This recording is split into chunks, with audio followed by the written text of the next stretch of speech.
Out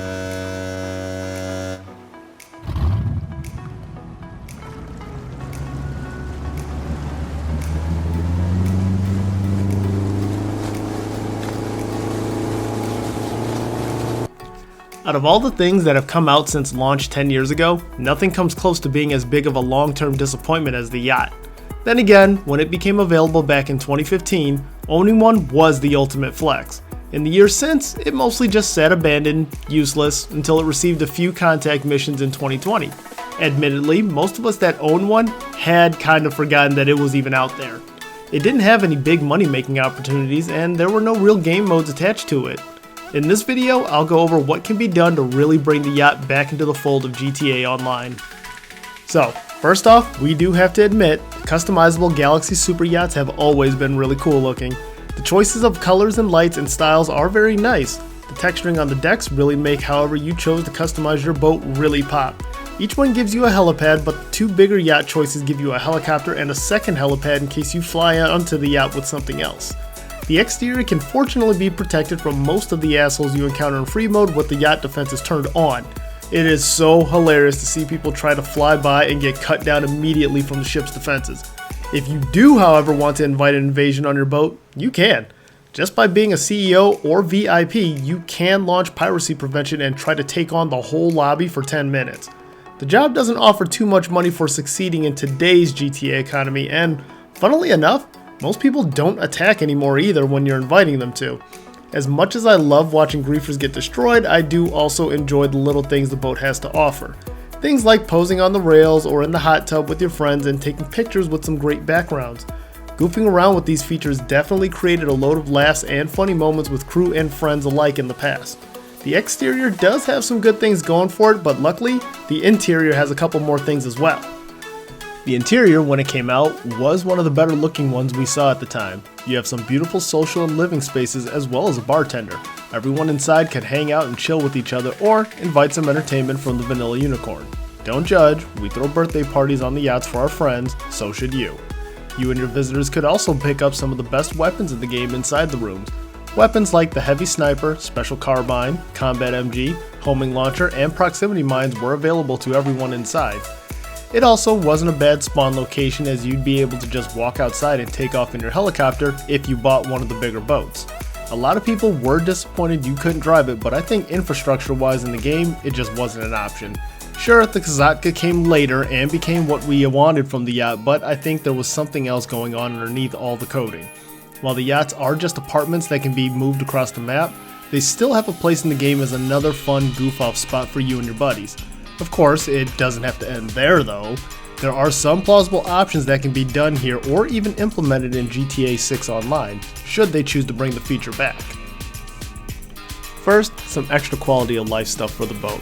How about we get a phone on there to contact Pegasus to deliver something to the helipad?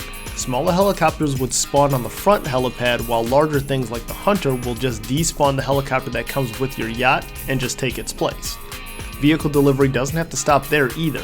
Maybe you could also call in Pegasus to spawn some boats next to the ship, or even just store them there like you would with the hangar. For example, wouldn't it be cool to replace one of the default boats on the side like the Toro with the long fin instead? Another neat idea would be the ability to fast travel by requesting the luxury helicopter from your executive assistant. The pilot can either land on the helipad and you get in, or it works kind of like the casino and you just use a phone from the interior and it just gives you a quick cutscene of the chopper taking off. It would also be nice if the yacht was itself a fast travel destination. Either one would work. Now, these mentioned changes are on the smaller side, but if they were to be done, they'd be very welcomed and people will find a great use for them. There are some bigger things, of course, that can be done with these yachts as well. Some of the rooms could be changed to other things. One idea would be to let you launch heist setups and finales after they've been completed. I say after because some of those have cutscenes that are tied to certain backgrounds. You can't just plop the cutscene assets in there. It certainly does not work that way. You could, however, just let it start on the boat with the characters already in the helicopter. That way, you don't have to worry about that one terrible driver taking ages to get to the destination. Of course, even then, some missions would have a slight issue. The Prison Break finale has everyone split up from the beginning, so maybe everyone's cars will spawn at the nearest parking lot or road from the yacht. The Kyle Perico setups could work from there too though, or better yet, just make a new heist that requires the yacht. Nothing new would really have to be built or bought for it. The latter is the least likely to happen as making a heist takes a lot of time and resources.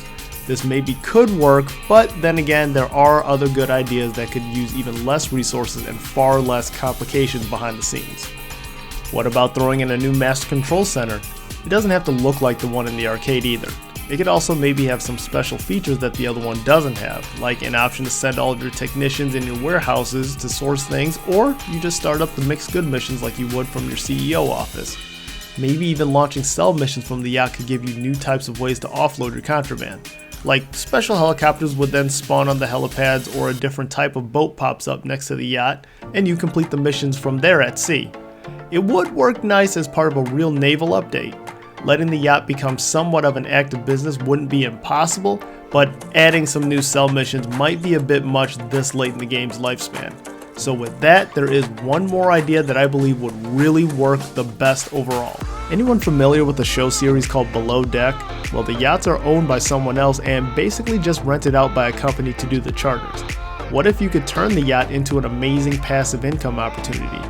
Your character would just rent the yacht out since we don't really use it. It would actually be a legitimate business too. Chartering is highly profitable and the few that own a mega yacht often do so to write off expenses. With how much yachting costs and the crazy tips the staff receive on the show, in the GTA universe, it should net you $30,000 a day or every 48 minutes, which is a GTA day, and max out at $300,000 in a safe. It probably could be bumped up to $50,000 a day, but I'm also considering all the other passive income things that add up. That's it. No missions or calls for you to go get supplies or anything. The captain will just let you know when the safe is full and to come collect so you can keep the money flowing. A nice atmospheric touch to this idea would be to have some NPCs on your yacht. They can just be in various places on the boat. Some sitting in the hot tubs or leaning on the rails, sitting in one of the many seats, or even just standing around on the deck. On the inside, they can just be in the bar or lounge areas relaxing as well. If you don't want anyone on your boat, you can just switch the settings to private in the interaction menu. No NPCs will be on your boat, but you will also be putting a pause on getting any money for renting it out. Oh, and also the yacht will always have defenses on as long as the NPCs are renting it out. If someone wanted to do piracy prevention, they still could. The captain would just order all guests inside for the time being during the mission. When it's over, everyone goes back to doing whatever they were doing. I do honestly feel that the last idea is the best that can be done with the yacht. We've paid far less for more profitable businesses and stuff in the past. Why not just add one more passive business for those who don't want to keep grinding too heavily? It's also an easy one to throw in, I feel. They would just be making use of something a lot of people bought and has just been sitting there collecting dust all these years. If you, the viewers, are thinking this is a great idea or have some of your own, please feel free to let me know in the comments section. I'd love to discuss them. Also, don't forget to like and subscribe to this channel or come say hi and hang out with me on Twitch. And lastly, thank you all for watching. This is gtavfather signing off.